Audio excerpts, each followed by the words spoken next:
กันปักเบิดละวะก็ใส่นั่นน่ะเดี๋ยวเสียงนะคะ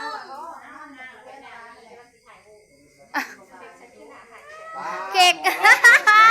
ไอ้บ้างพริกแม่เดี๋ยวนี้เราต้องหมุนมอนลงพริกแม่เบิ่งร้องเพลง ไว้ออกมาน่ะ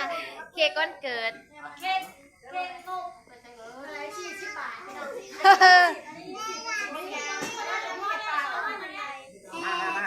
มาก่อนลูกเดี๋ยวใส่เทนก่อน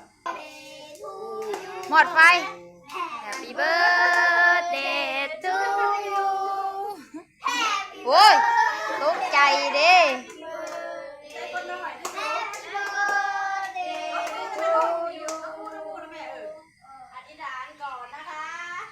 งบ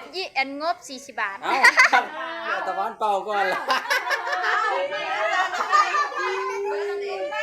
ร้านบอกว่าเป่าลูกเรียกว่าเป่าเป่าแล้วเป่าแล้วไอ้ผ้าเป่าบ้าน จะเข้าวันเกิดพระท่านเทจะเป่าทำ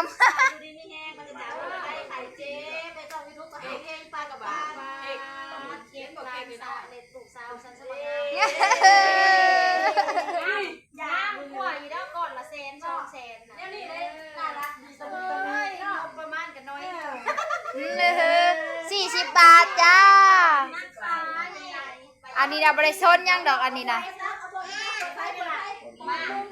แต่ว่าของกินเราไม่เที่ยพี่น้องเราไม่เน้นเราไม่เน้นเราไม่เน้น ว้า